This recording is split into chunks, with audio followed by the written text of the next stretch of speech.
All right, without further ado, it is time for Charlie O'Connor's 3 stars of the game. Let's start with star number 3. All right, star number 3. I actually kind of went back and forth on this because his lows were legitimately very low, but I'm going to go with Igor Zamola. I mean, guy scored 2 goals, had an assist. He had an impact, and in a game where so few Flyers players were having a strong offensive impact, they needed it from somebody. And Zamola was giving it to him. Zamola, I think, with the puck, had a really strong game on the whole. And he's showing, we just talked about with Tyson Forrester showing flashes.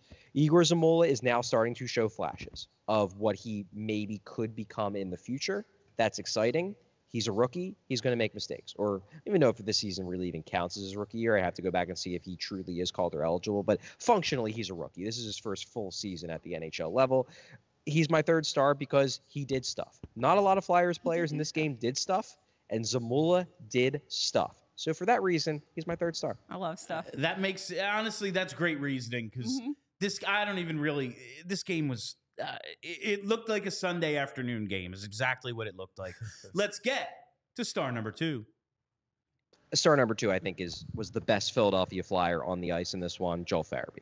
And if the Flyers had won this game, he would have been the number 1 star because he was great. And I'm not saying he was perfect. He had that turnover with the net empty. They gave up possession. Now, that said, might not have turned into an empty net goal had Zamola not let the puck hop over his stick. But you'd ideally want to see Farabee make a better play there. But on the whole, I think Farabee was fantastic in this game. Better than Zamola overall. I thought Farabee just looked like the best version of Joel Farabee in this game, and the advanced metrics back it up. The Flyers, on the whole, got crushed at 5-on-5, which matches with the eye test. Joel Farabee, his expected goals for percentage was 59.11%. One of only 4 Flyers players that were over the 50% mark by advanced stats.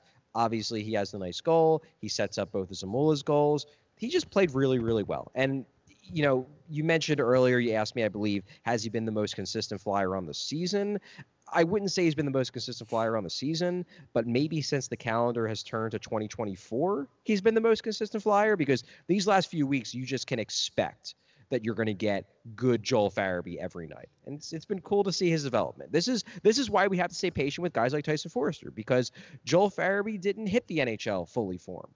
But in his 5th season, now it looks like we're getting the final product, Joel Farabee. And I think those other guys will get there. Joel Farabee, I think, is getting there, if not already there. Charlie, before we get star number 1, because this was a conversation we were having during the game, and K-Red just brought it up in the chat, so I have to ask you. Back to star number 3 for a second. Is it Igor or Yegor? How do you say his name? Because it keeps going back and forth. Yeah.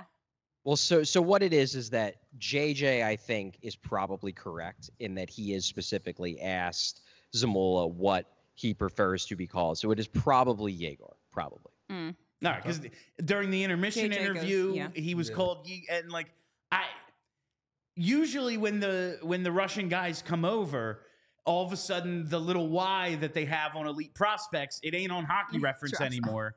And okay, well, you're American now, you get an E, not a Y.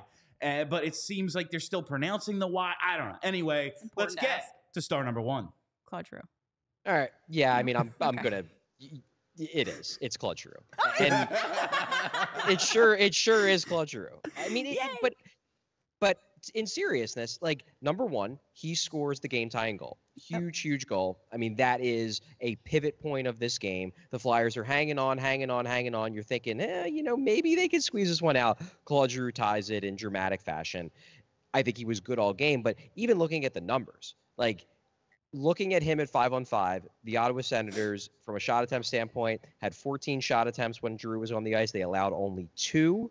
If you're looking at expected goals, when Claude Giroux was on the ice, the Senators collected 88.8% of the expected goals at 5-on-5. Jesus. Claude Giroux was Claude Giroux in this game. His line dominated the Flyers.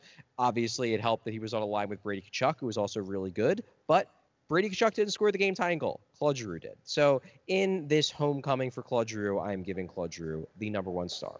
Because had the Flyers won, it would have been Farabee, but they didn't. So it's true. I thought it was a fitting way to honor Claude Giroux by coming out and playing like the Giroux era Flyers today. Seriously. I really thought that was perfect. Welcome home, buddy. Yeah. We all silly like the mayor.